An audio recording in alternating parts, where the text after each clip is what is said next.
ॐ निधाय हृदि विश्वेशं विधाय गुरुवन्दनं बालानां सुखबोधाय क्रियते तर्कसङ्ग्रहः शङ्करं शङ्कराचार्यं केशवं बादरायणं सूत्रभाष्यकृतौ वन्दे भगवन्तौ पुनः पुनः ईश्वरो गुरुरात्मेति मूर्तिभेदविभागिने व्योमवद्व्याप्तदेहाय दक्षिणामूर्तये नमः।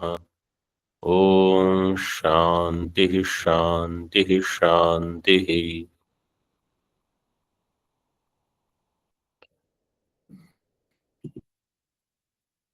तर्क संग्रह में किरणावली टीका में हम देख रहे थे, पिछले पाठ में एक आया था 22 पृष्ठ में, तत्र घटे अव्याप्तिरेव तथा च तत्र घटे अव्याप्तिरेव। इसको ऐसे ले सकते हो कि घट में अव्याप्ति सिद्धांति ने भी स्वीकार कर ली, क्योंकि उत्तर यति दिया है। पूर्व पक्ष ने कहा घट में अव्याप्ति होगी, सिद्धांति ने कहा घट में अव्याप्ति ही होगी। कब? जब चित्रगंध होती है। एक कपाल में सुरभि और एक कपाल में असुरभि, तो उसका अर्थ ऐसे देखना है कि केवल कपाल अवयव में ही गंध है, वहां अवयवी को अलग नहीं स्वीकार करके। ऐसे एक समाधान ले सकते हो। वास्तव में पृथ्वीत्व का लक्षण तो घट में घुस जाएगा ही जाएगा, तो अगर पृथ्वीत्व का लक्षण है तो वहां गंध होगी, लेकिन कुछ अभी अलग से समाधान उसका नहीं है। अगले पृष्ठ पर देखो, टीका में प्रथम पंक्ति हमने देखा था, द्रव्यत्व आदाय जलादावति व्याप्ति वारणाय द्रव्यत्व अपर इति। द्रव्यत्व अपर जाति मत्व, तो केवल अगर द्रव्यत्व इतना देते तो जलादि में अतिव्याप्ति, अथवा द्रव्यत्व अपर केवल इतना देने से भी जलादि में अतिव्याप्ति होगी, लेकिन इसलिए वहां दे दिया गंधवत गंध समानाधिकरण द्रव्यत्व अपर जाति मत्व। आगे देखो, पृथ्वी जल अन्यतरत्व आदाय जलादावति व्याप्ति वारणाय जाति पदम। जाति पद कब देते हैं? तो अगर केवल धर्म लोगे, जैसे यहां समझो जाति शब्द नहीं दिया, गंध समानाधिकरण द्रव्यत्व अपर धर्म अथवा द्रव्यत्व से जो व्याप्य होगा ऐसा धर्म। द्रव्यत्व की अपर जाति का अर्थ है द्रव्यत्व का व्याप्य होगा। जैसे पृथ्वीत्व द्रव्यत्व का व्याप्य है कि व्यापक है? व्याप्य है।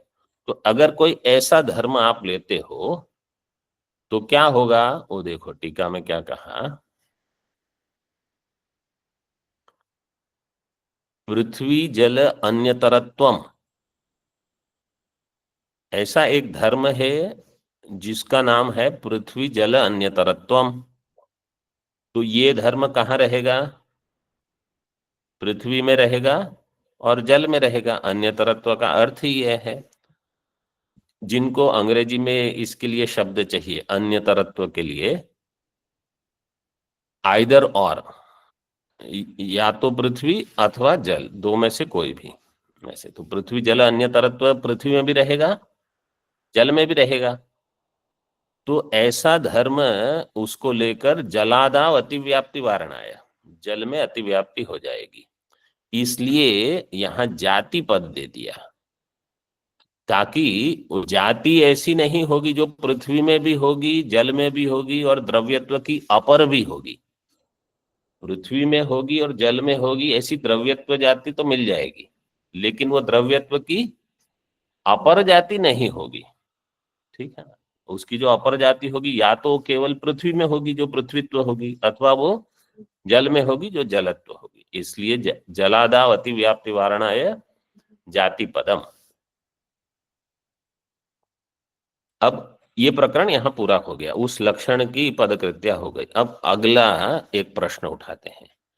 जलेपि गंध प्रतीति सत्वात् तत्र अतिव्याप्ति आशंकते।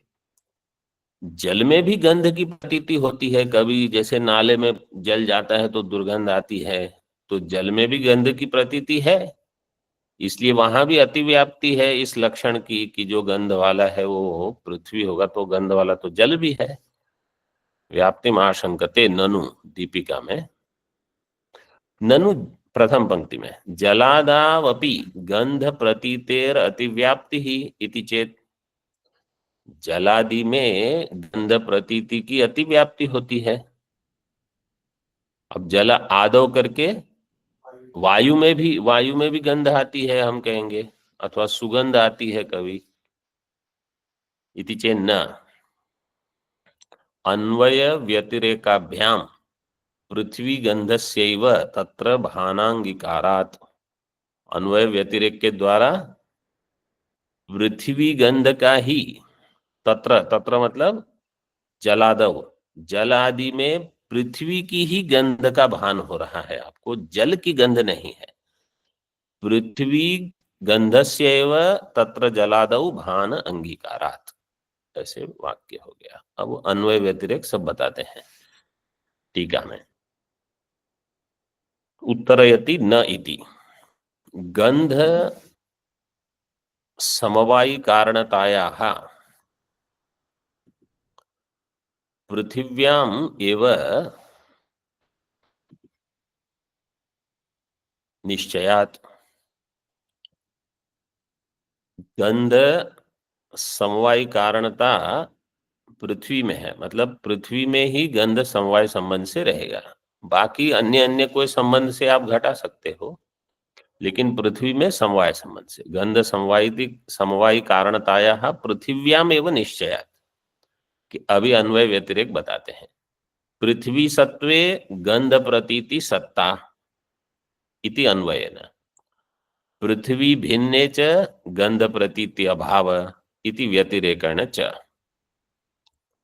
पृथ्वी सत्वे गंध प्रतीति सत्ता, जब पृथ्वी है तो गंध की प्रतीति भी है, और पृथ्वी भिन्न में, पृथ्वी भिन्न मतलब जहां पृथ्वी के साथ अन्योन्य भाव है, तो पृथ्वी भिन्ने च गंध प्रतीति अभाव, वहां गंध की प्रतीति नहीं है, ये व्यतिरेक हो गया।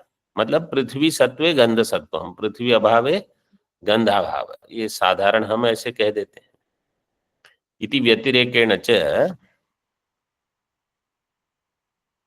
अब ये कैसे अन्वय व्यतिरेक सिद्ध होगा कि जल में, शुद्ध जल में गंध नहीं रहेगी, कुछ ना कुछ पृथ्वी अंश मिला है तो गंध रहेगी, ऐसे। इसी प्रकार वायु में भी कुछ कण आ रहे हैं तो गंध रहेगी। पृथ्वी गंधस्यैव स्वसमवायी संयुक्त रूप परंपरा संबंधेन तत्र, फिर जले भानांगी अनंगिक भान अंगीकारात्, तत्र जले भानांगीकारात् तत्र न अतिव्याप्ति रीति भाव है। पृथ्वी गंधस्यैव जले भानांगीकारात्, ये संक्षिप्त में वाक्य हो गया। पृथ्वी गंध ही वहां है, पृथ्वी की गंध वहां कैसे है? स्व समवायी संयुक्त रूप परंपरा संबंधेन।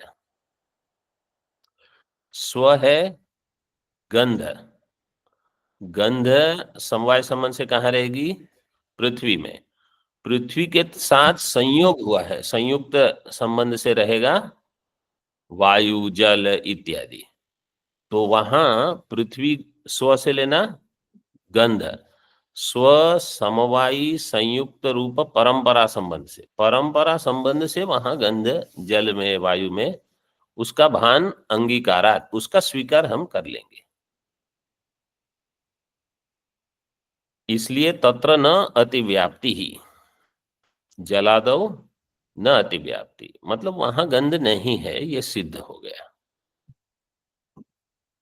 और एक प्रश्न उठाते हैं, यथा श्रुते अतिव्याप्तिम आशंकते। यथा श्रुते मतलब यहाँ श्रुते, श्रुति से वेदांत की श्रुति नहीं, यहाँ श्रुति से केवल न्याय के जो आचार्य है उनके ग्रंथ में कहीं कुछ एक वाक्य है, उसको प्रमाण मानकर विचार कर रहे हैं। ये न्याय के ही आचार्यों का वाक्य, इसको यहाँ कहा श्रुति। हमने सुना है हमारे आचार्यों से ऐसे,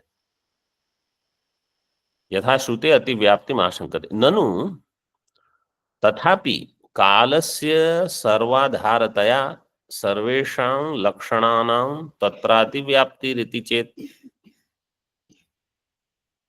काल तो सबका आधार है, कालस्य सर्वाधारतया सर्वेषां लक्षणानां तत्र अतिव्याप्ति।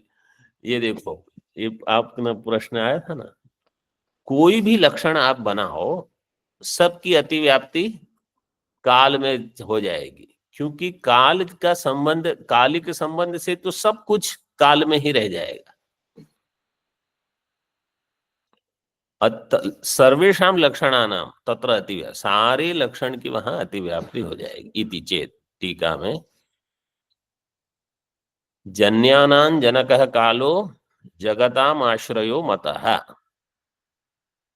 इतनी पंक्ति याद रख सकते हो तो याद रख लो, क्योंकि ये उनके आचार्यों में, जैसे न्याय सिद्धांत मुक्तावली में ये पंक्ति आती है, श्लोक में, कारिका में। जन्यानाम जनकः कालः, इसका अर्थ क्या है, जो जो जन्य, जन्य मतलब अनित्य, जो अनित्य पदार्थ है उन्हीं का कालिक संबंध होगा। जो नित्य पदार्थ है उनका तो कोई कालिक संबंध है ही नहीं, क्योंकि वो तो अनादि है। जन्यानाम जनकः कालः, और वो जगताम, जगताम जन्यानाम जनकः कालः आश्रयो, आश्रयो मतः, ये सबका आश्रय है, काल सबका आश्रय। इसमें मतलब हमारे वेदांत दर्शन से आपकी आपत्ति इसमें ये होगी कि आप सबका आश्रय काल को मानते हो और हम सबका आश्रय परमात्मा को मानते हैं। हम कहते हैं भगवान सबका आश्रय है, और आप कहते हो काल सबका आश्रय है। तो काल और ईश्वर, ये दो में बड़ा कौन है, ये प्रश्न उठना चाहिए। तो उनके मत में तो काल में ही सब है, इसलिए कालिक संबंध से वो सब घटा देंगे।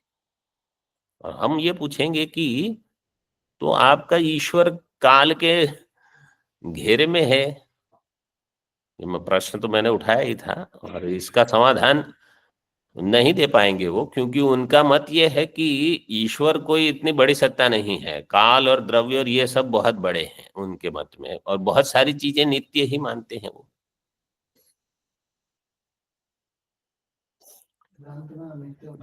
हाँ, काल, हाँ, वेदांत में ब्रह्म को छोड़ के सब अनित्य। हाँ, इति अभियुक्तोक्तेः कालिक विशेषणतया सर्वस्य आधारभूतः काल इति गंधस्यापि तत्र सत्वात् तत्र अतिव्याप्ति ही। ये जो प्रश्न है उसका विवरण है ये। इति अभियुक्तोक्ते है, अभियुक्त आचार्य, न्याय के पूर्वोक्त आचार्य, उनके द्वारा ये उक्ति की गई है। इसलिए कालिक विशेषण द्वारा, कालिक विशेषणतया सर्वस्य आधारभूत काल है। काल क्या है, सबका आधार है, सब काल में हो रहा है। ऐसे सर्वस्य आधारभूत काल इति गंधस्यापि तत्र सत्वात्। तो गंध कहाँ है, पृथ्वी में है, हम कहेंगे, वो कहेंगे काल में है, कालिक संबंध से। गंधस्यापि तत्र सत्वात् तत्र अतिव्याप्ति ही, वहां अतिव्याप्ति हो जाएगी। अब सिद्धांति उसका समाधान करते हैं टीका में, अनुगत रूपेण लक्षणता घटक संबंधम निवेश्य कालादावतिव्याप्तिम वारयति। अनुगत रूपेण, जो अनुगत है, अनुगत रूपेण लक्षणता घटक संबंधम निवेश्य, मतलब वहां वो अनुगत रूप से होना चाहिए। ऐसा लक्षण, जैसे पृथ्वी में गंध अनुगत रूप से है, कालिक संबंध से तो सब कुछ ही काल में है, फिर वो लक्षण कहाँ बना। लक्षणता घटक संबंधम निवेश्य कालादाव अतिव्याप्तिम वारयति, काल में अतिव्याप्ति नहीं होगी। कैसे? मूल में देखो, सर्वाधारता प्रयोजक संबंध भिन्न संबंधेन लक्षणस्य अभिमतत्वात्। पूर्व पक्षी ने क्या कहा कि सर्वाधारतया अतिव्याप्ति होगी। काल कैसा है? सर्वाधार है। सिद्धांत क्या कहता है? सर्वाधारतया प्रयोजक संबंध को छोड़ के जो लक्षण है, हम केवल उसी लक्षण की बात कर रहे हैं। सर्वाधारतया प्रयोजक संबंध भिन्न संबंध है ना, तो सर्वाधारतया प्रयोजक संबंध क्या होगा? कालिक संबंध। कालिक संबंध भिन्न संबंध है ना, जो लक्षण होगा वो हमारा अभिमत है। इसलिए कालिक संबंध से अतिव्याप्ति सब में हो सकती है, लेकिन हम स्वीकार नहीं करेंगे, क्योंकि उस वो विवक्षा है ही नहीं। कालिक संबंध से तो आप किसी को भी कहीं भी लगा दोगे, वो ऐसे नहीं। मतलब क्या होता है, ये कालिक संबंध की कल्पना कहीं बाद में हुई होगी और पहले लक्षण वगैरह कुछ बने होंगे, फिर कालिक संबंध की आवश्यकता लगी, फिर सोचा होगा कि किसी ने कहा कि कालिक संबंध से तो यहाँ, तो बोले वहां वो ऐसे में नहीं सोचना, ऐसे करके उसको वो अभिमत नहीं है। ऐसा सिद्धांत हो गया उनका। टीका में देखो, काले सर्वाधारता प्रयोजक संबंध कालिक विशेषणताख्य। कालिक संबंध क्या है वो देखो बोल दिया, काल में सर्वाधारता प्रयोजक संबंध। काल में जो संबंध होगा, कैसा संबंध है? सर्वाधारतया, सर्वाधार भूत जो है उस प्रकार से सर्वाधारता प्रयोजक है संबंध, ये है कालिक विशेषणता संबंध। कालिक विशेषणता आख्य है संबंध है। तद भिन्न है संबंध, उससे भिन्न संबंध लेना है। कैसा? यथा यथम समवाय संयोग स्वरूपादि ही कालिक विशेषणताख्य है यो संबंध, तद भिन्न है संबंधो यथा यथम समवाय संयोग स्वरूपादि ही। यथा यथम मतलब जो जहां योग्य हो ऐसे, जैसे पृथ्वी और जल के बीच में संयोग संबंध लेना है तो वहां संयोग ले लो, फिर वहां भी कालिक संबंध से तो पृथ्वी में जल, पृथ्वी भी काल में रहेगी, जल भी काल में रहेगा। बोले नहीं, वहां संयोग संबंध से। और जहां समवाय संबंध पृथ्वी और गंध के बीच में, तो वो समवाय संबंध से। और जहां स्वरूप संबंध जैसे अभाव आदि, स्वरूप संबंध से है। तो इस प्रकार ले लेना है उसको, समवाय संयोग स्वरूपादि यथा यथम संबंध है, जो कि कालिक विशेषणता से भिन्न है। तो यहाँ क्या है? बोले अत्र च समवाय से प्राप्ततया तेन संबंधेन गंध सामानाधिकरण्य घटक गंधाधिकरणत्वस्य विवक्षिततया न तत्र अतिव्याप्तिरिति भावः।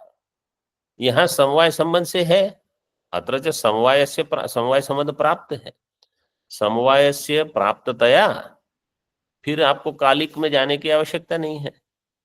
तेन संबंधेन गंध सामानाधिकरण्य घटक, गंध सामानाधिकरण्य घटक गंध अधिकरणत्वस्य, तो गंध का जो समान अधिकरण होगा, मतलब गंध समवाय संबंध से जहां पृथ्वी में रहेगा उसी को लेना है।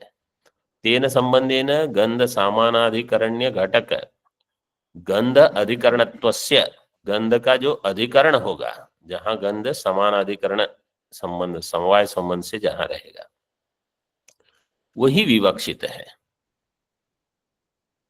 न तत्र अतिव्याप्ति, इसलिए वहां अतिव्याप्ति, तो तत्र का अर्थ है काल में, काल में अतिव्याप्ति नहीं होगी।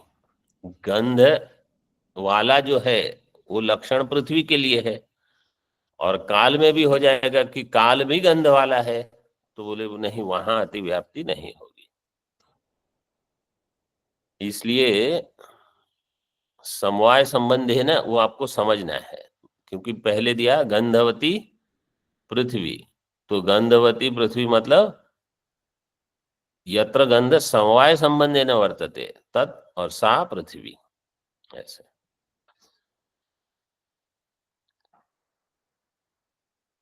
अभी विभाजन करते हैं।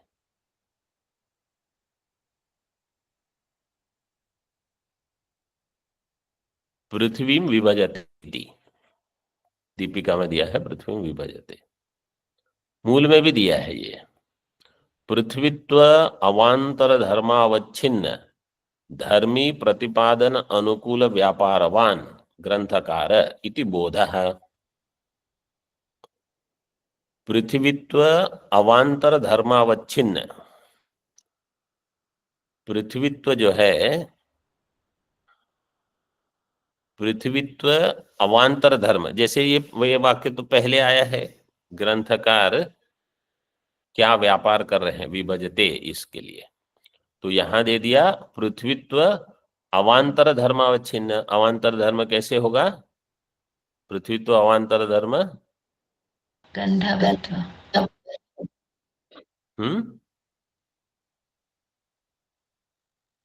नहीं, ये थोड़ा सरल नहीं है। सरल तो है, केवल दीपिका में देखो, पृथ्वी विभजते सात विविधा, नित्यत्वम अनित्यत्वम, अवांतर, नित्यत्व अनित्यत्व। पृथ्वी में एक धर्म, कहीं नित्यत्व मिल जाएगा और कहीं अनित्यत्व, बस वही दो धर्म है, क्योंकि विभाजन उसी को लेकर कर रहे हैं। पृथ्वीत्व अवांतर धर्मावच्छिन्न, तो पृथ्वीत्व अवांतर धर्मावच्छिन्न हो जाएगा, एक नित्यत्व एक अनित्यत्व। मतलब जहां पृथ्वीत्व भी हो और नित्यत्व भी हो, ऐसे ऐसे नहीं कि केवल नित्य और अनित्य का विभाजन कर रहे हैं। जहां पृथ्वीत्व भी हो और उसका एक अवांतर धर्म नित्य हो, और इसी प्रकार अनित्यत्व भी।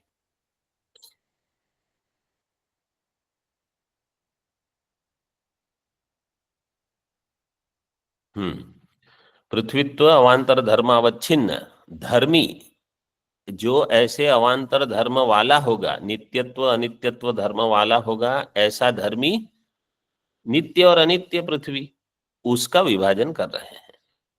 तत्प्रतिपादन अनुकूल व्यापारवान, ऐसे प्रतिपादन के अनुकूल व्यापार वाले कौन है? ग्रंथकार इति बोध है, नित्यत्वमिति। टीका में ही आगे देखो, ध्वंसा प्रतियोगित्वम ध्वंसे अतिव्याप्तम तद्वारणाय ध्वंस भिन्नत्वे सति ध्वंसा प्रतियोगित्वम वक्तव्यम। ध्वंस का अप्रतियोगित्वम, केवल इतना कहा जाएगा, ध्वंसा प्रतियोगित्वम, तो ध्वंस का अप्रतियोगी, जो ध्वंस का अप्रतियोगी होगा वो कैसा होगा? ध्वंस का अप्रतियोगी मतलब जहां ध्वंस नहीं है, जहां ध्वंस नहीं है मतलब वो नित्य रहेगा। तो ध्वंस का भी ध्वंस नहीं होता, मतलब वो नहीं मानते, न्याय में ध्वंस का ध्वंस नहीं मानते। कि वो क्या कहते हैं, समझो घट है,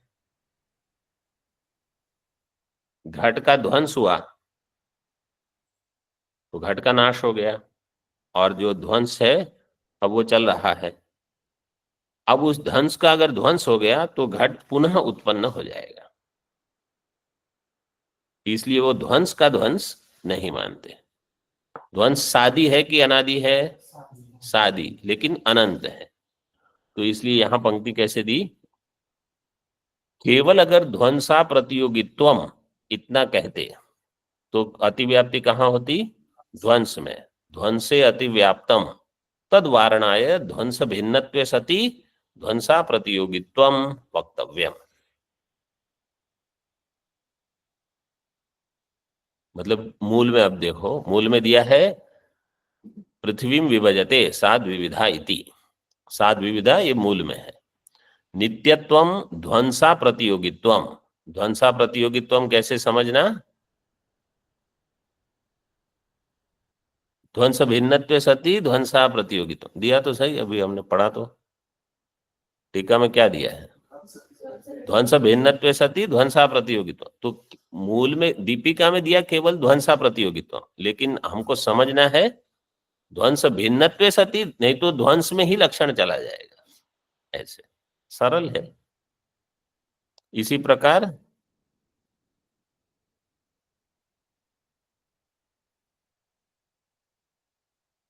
और भी दिया है मूल मूल में ही, ध्वंस प्रतियोगित्वम अनित्यत्वम। और जो ध्वंस का प्रतियोगी होगा वो अनित्य होगा। नित्य है वो ध्वंस का अप्रतियोगी है।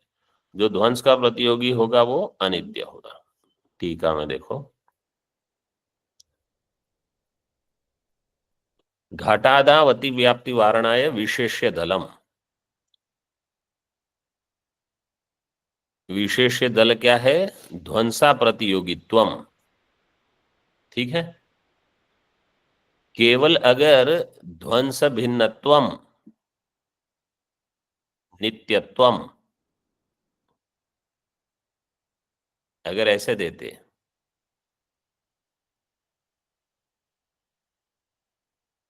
ध्वंस भिन्नत्वम नित्यत्वम, तो कहाँ लक्षण चला जाता? घटादि में। घटादि ध्वंस भिन्न है नित्य है नहीं है, तो इसलिए वहां अतिव्याप्ति हो जाएगी। उसका वारण करने के लिए विशेष दल क्या है? ध्वंसा प्रतियोगित्वम। और विशेषण पद क्यों दिया है? हाँ, ध्वंस में अतिव्याप्ति का वारण करने के लिए ध्वंस भिन्न। मतलब थोड़ा आगे पीछे इसी पंक्ति का विचार करने से चिंतन होते रहता है और सतर्क रहेगी बुद्धि। नहीं तो बस हाँ हाँ 30 मिनट का तो है पाठ, थोड़ा हाँ हाँ ऐसे ऐसे करके हो जाएगा, ऐसे नहीं। अथवा पृथ्वीत्व विशिष्ट नित्यत्वम ध्वंसा प्रतियोगित्व मात्रम वक्तव्यम। अथवा पृथ्वीत्व विशिष्ट नित्यत्वम ध्वंसा प्रतियोगित्व मात्रम, ऐसे। तो पृथ्वीत्व विशेषण दे देंगे। जहां पृथ्वीत्व मतलब ध्वंस में अतिव्याप्ति फिर नहीं होगी, बस हो गया काम। ऐसे भी कर सकते हो।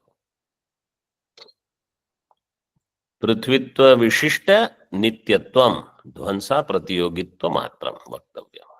अब अनित्यत्व को बताते हैं। अनित्यत्व उसी प्रकार से ध्वंस प्रतियोगित्व प्राग भाव प्रतियोगित्व अन्यतरवत्वम इत्यर्थ है। अनित्य क्या होगा? देखो अनित्य का लक्षण, ध्वंस प्रतियोगित्व प्राग भाव प्रतियोगित्व अन्यतरवत्वम अनित्यत्वम। जो ध्वंस का प्रतियोगी है, ध्वंस का प्रतियोगी कौन होगा? जिसका ध्वंस होगा। ठीक है। ध्वंस एक अभाव है, अभाव का जो प्रतियोगी होगा, तो घट के ध्वंसाभाव का प्रतियोगी कौन होगा? घट। तो घट का ध्वंस होता है तो घट ध्वंस अपने ध्वंस के ध्वंस रूप अभाव का प्रतियोगी है। इसी प्रकार घट का प्राग भाव होता है। तो देखो पंक्ति में क्या दिया है? प्राग भाव प्रतियोगित्व। घट क्या हो जाएगा? प्राग भाव का प्रतियोगी, क्योंकि इसका प्राग भाव भी होता है। तो ध्वंस प्रतियोगित्व प्राग भाव प्रतियोगित्व, ये दोनों में से कोई भी एक अगर जिसमें है, अन्यतरत्वम अन्यतरवत्वम अन्यतर वाला जो भी होगा, जैसे घट है, यहां तो दोनों है। ध्वंस प्रतियोगित्व इसमें है, प्राग भाव प्रतियोगित्व भी है। जहां दोनों में से भी एक मिल जाएगा वो चीज नित्य होगी कि अनित्य होगी, बस। अगर ये लक्षण बनाएंगे तो क्या होगा, तेन न ध्वंसे व प्राग भावे अव्याप्ति। तो इससे ध्वंस में प्राग भाव में अव्याप्ति नहीं होगी, क्योंकि ध्वंस नित्य है कि अनित्य है?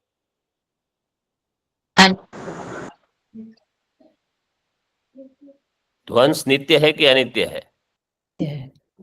अनित्य है। अनित्य है। ध्वंस का नाश नहीं हुआ, ध्वंस की आदि है, तो नित्य हुआ कि अनित्य हुआ? और प्राग भाव नित्य है कि अनित्य है?